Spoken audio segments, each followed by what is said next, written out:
وہی ہے، اور حکومت بھی قیامت میں اسی کی ہوگی، تم سب اسی کے پاس لوٹ کر جاؤ گے۔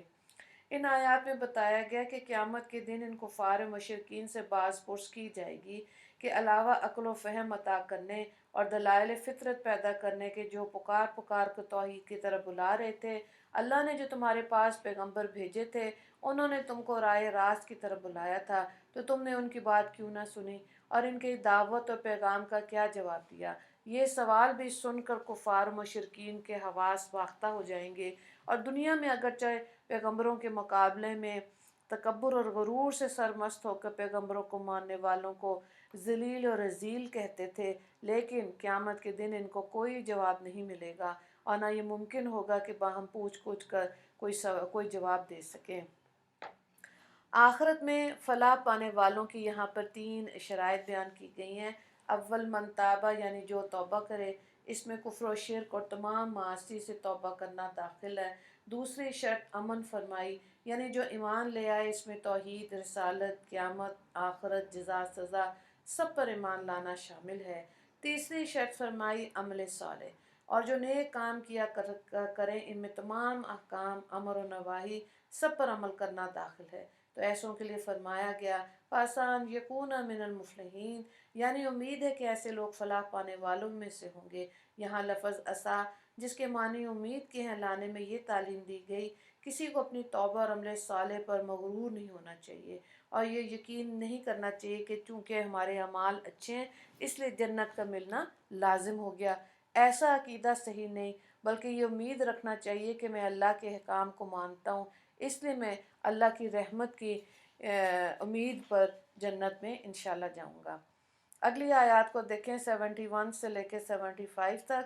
قُلْ أَرَأَيْتُمْ إِنْ جَعَلَ اللَّهُ عَلَيْكُمُ اللَّيْلَ سَرْمَدًا إِلَى يَوْمِ الْقِيَامَةِ مَنْ إِلَٰهٌ غَيْرُ اللَّهِ يَأْتِكُمْ بِضِيَاءٍ أَفَلَا تَسْمَعُونَ۔ آپ کہیے بھلا یہ تو بتاؤ کہ اگر اللہ تعالیٰ تم پر ہمیشہ کے لیے قیامت تک رات ہی رہنے دیں تو خدا کے سوا وہ کون سا معبود ہے جو تمہارے لیے روشنی کو لے آئے؟ تو کیا تم توحید کے ایسے صاف دلائل کو سنتے نہیں؟ قُلْ أَرَأَيْتُمْ إِنْ جَعَلَ اللَّهُ عَلَيْكُمُ النَّهَارَ سَرْمَدًا إِلَى يَوْمِ الْقِيَامَةِ مَنْ إِلَٰهٌ غَيْرُ اللَّهِ يَأْتِيكُمْ بِلَيْلٍ تَسْكُنُونَ فِيهِ أَفَلَا تُبْصِرُونَ۔ آپ کہیے کہ بھلا یہ تو بتاؤ کہ اگر اللہ تعالیٰ تم پر ہمیشہ کے لیے قیامت تک دن ہی رہنے دیں تو خدا کے سوا کون سا معبود ہے جو تمہارے لیے رات کو لے آئے جس میں تم آرام پاؤ؟ کیا تم اس مشاہدہ قدرت کو دیکھتے نہیں؟ وَمِن رَحْمَتِهِ جَعَلَ لَكُمُ اللَّيْلَ وَالنَّهَارَ لِتَسْكُنُوا فِيهِ وَلِتَبْتَغُوا مِن فَضْلِهِ وَلَعَلَّكُمْ تَشْكُرُونَ۔ اور اس نے اپنی رحمت سے تمہارے لیے رات اور دن کو بنایا تاکہ تم رات میں آرام کرو اور تاکہ دن میں اس کی روزی تلاش کرو اور تاکہ ان دونوں پر تم شکر کرو۔ وَيَوْمَ يُنَادِيهِمْ فَيَقُولُ أَيْنَ شُرَكَائِيَ الَّذِينَ كُنْتُمْ تَزْعُمُونَ۔ جس دن اللہ تعالیٰ ان کو پکار کر فرمائے گا جن کو تم میرا شریک سمجھتے تھے وہ کہاں ہیں؟ وَنَزَعْنَا مِن كُلِّ أُمَّةٍ شَهِيدًا فَقُلْنَا هَاتُوا بُرْهَانَكُمْ وَعَلِمُوا أَنَّ الْحَقَّ لِلَّهِ وَضَلَّ عَنْهُمْ مَا كَانُوا يَفْتَرُونَ۔ اور ہم ہر امت میں سے ایک ایک گواہ نکال کر لائیں گے، پھر ہم ان مشرکین سے کہیں گے کہ اپنی دلیل صحت شرک کے دعوے پر پیش کرو، سو اس وقت ان کو معلوم ہو جائے گا کہ سچی بات خدا ہی کی ہے، اور دنیا میں جو کچھ باتیں گھڑا کرتے تھے آج کسی کا پتہ نہیں رہے گا۔ تو یہاں پہ دیکھیں دین میں جو تبدیلی ہے اس کے بارے میں کچھ حدیث ہیں وہ دیکھ لیتے ہیں۔ حضرت عبداللہ بن مسعود اور حضرت حذیفہ رضی اللہ تعالیٰ عنہ روایت کرتے ہیں کہ نبی کریم صلی اللہ علیہ وآلہ وسلم نے فرمایا، میں حوض کوثر پر تم سے پہلے پہنچوں گا اور تم میں سے کچھ لوگ میرے سامنے لائے جائیں گے، پھر ان کو میرے سامنے سے ہٹا دیا جائے گا، تو میں عرض کروں گا اے پروردگار یہ تو میری امت کے لوگ ہیں، تو مجھے جواب دیا جائے گا کہ ان لوگوں نے آپ کے دین میں جو شر فساد پیدا کیا تھا وہ آپ نہیں جانتے۔ بخاری نے اس کو روایت کیا۔ دوسری حدیث پاک ہے، حضرت انس رضی اللہ تعالیٰ عنہ سے روایت ہے، رسول اللہ صلی اللہ علیہ وآلہ وسلم نے ارشاد فرمایا کہ میرے سامنے میری امت کے کچھ لوگ حوض پر اتریں گے، یہاں تک کہ میں ان کو پہچان لوں گا تو وہ میرے سامنے سے کھینچ کر لے جائے جائیں گے۔ ان پر میں عرض کروں گا کہ یہ تو میری امت کے لوگ ہیں۔ اللہ تعالیٰ کہیں گے آپ نہیں جانتے آپ کے بعد انہوں نے دین میں بگاڑ پیدا کیا۔ اس کو بھی بخاری نے روایت کیا۔ حضرت ابو سعید خدری اور حضرت سہیل بن سعد رضی اللہ تعالیٰ عنہما سے روایت ہے کہ نبی اکرم صلی اللہ علیہ وآلہ وسلم نے ارشاد فرمایا کہ میں حوض کوثر پہ تمہارا پیش خیمہ ہوں گا، اور جو شخص میرے پاس سے گزرے گا وہ پیے گا، اور جس نے پی لیا اس کو کبھی پیاس نہیں لگے گی۔ کچھ لوگ میرے پاس ایسے بھی آئیں گے جن کو میں پہچان لوں گا اور وہ مجھے پہچان لیں گے، پھر میرے اور ان کے درمیان پردہ حائل کر دیا جائے گا، تو میں عرض کروں گا کہ یہ لوگ تو میری امت کے ہیں۔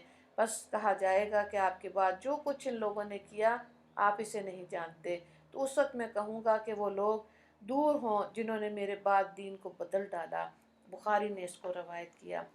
حضرت ابو ہریرہ رضی اللہ تعالیٰ عنہ بیان کرتے ہیں کہ نبی کریم صلی اللہ علیہ وآلہ وسلم نے ارشاد فرمایا کہ میری امت سے کچھ لوگ میرے سامنے قیامت کے دن حوض پر اتریں گے، پھر ان کو حوض سے دور ہٹا دیا جائے گا، تو میں عرض کروں گا یا رب یہ تو میری امت کے لوگ ہیں، تو جواب ملے گا آپ کو اس کا علم نہیں، تو جو ان لوگوں نے آپ کے بعد دین میں نئی بات پیدا کی وہ الٹے پاؤں دین سے پھر جائیں گے۔ اس کو بھی بخاری نے روایت کیا۔ ام المومنین حضرت صدیقہ عائشہ رضی اللہ تعالیٰ عنہ بیان کرتی ہیں کہ نبی کریم صلی اللہ علیہ وآلہ وسلم نے صحابہ میں تشریف رکھتے ہوئے فرمایا کہ حوض کوثر پہ میں تمہاری آمد کا منتظر ہوں گا۔ خدا کی قسم اس وقت یہ واقعہ رونما ہوگا کہ کچھ لوگوں کو مجھ سے ہی ادھر ہی دور کر دیا جائے گا، تو میں عرض کروں گا اے اللہ یہ تو میرے امتی ہیں، تو اللہ تعالیٰ فرمائیں گے کہ آپ کے بعد دین میں انہوں نے روح گردانی سے کام لیا۔ صحیح مسلم نے اس کو روایت کیا۔ اس رکوع سے، رکوع نمبر 7 سے ایک ہی سوال ہے، آیت نمبر 75 سے، کہ دین میں تبدیلی کے بارے میں احادیث کو تحریر کریں۔ دعا کر لیتے ہیں۔ یہ شب و روز کے انقلابات ہمارے لیے معرفت الہیہ کا باعث ہوں، اور ہم شب و روز کی نعمتوں کو حقیقی اللہ کی طرف سے جان کر ان نعمتوں پر اللہ تعالیٰ کا شکر گزار ہوں۔ یا اللہ ہمیں یہ نعمت عطا فرما۔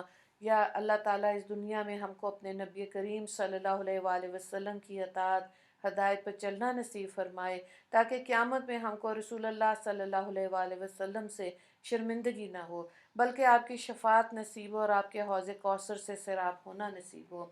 یا اللہ قرآن کریم اور احادیث نبوی صلی اللہ علیہ وآلہ وسلم میں جو احوال آخرت بتائے گئے ہیں یقیناً ہونا تو وہی ہے، مگر آج امت پر کیسی غفلت چھائی ہوئی کہ نہ آخرت کی فکر ہے، نہ خدا کے خوف سے دل لرزاں ترساں ہے۔ یہ نبی کریم صلی اللہ علیہ وآلہ وسلم کی ناراضگی کا غم ہے۔ یا اللہ آپ صلی اللہ علیہ وآلہ وسلم نے تو امت کو یہ وصیت نصیحت فرمائی تھی کہ میرے اور خلفائے راشدین کے طریقے کو مضبوطی سے پکڑے رہو اور دین میں نئی باتیں اور بدعات پیدا کرنے سے بچتے رہو، مگر آج امت کی اکثریت آپ صلی اللہ علیہ وآلہ وسلم کی ہدایات کے خلاف چل رہی ہے۔ یا اللہ اس کا نتیجہ ہے جو آج دنیا میں امت بدحالی میں گرفتار ہے، آخرت میں جو پیش آنا ہے وہ اس سے بھی سخت ہے۔ میرے مالک ہم آپ کے رحم و کرم کے طلبگار ہیں، آپ سے ہدایت کے بھکاری ہیں۔ یا اللہ ہمیں دین کی سمجھ و فہم عطا فرما اور اپنے فرما بردار بندے اور نبی کریم صلی اللہ علیہ وآلہ وسلم کا سچا امتی ہونا نصیب فرمانا۔ یا اللہ آخرت کی فکر ہمیں عطا فرما اور میدان حشر میں نبی کریم صلی اللہ علیہ وآلہ وسلم کے حوض کوثر سے سیراب ہونا نصیب فرما دینا۔ آمین یا رب العالمین۔ وآخر دعوانا ان الحمد للہ رب العالمین۔ اللہم اغفر للمسلمین والمسلمات والمؤمنین والمؤمنات۔ السلام علیکم ورحمۃ اللہ وبرکاتہ۔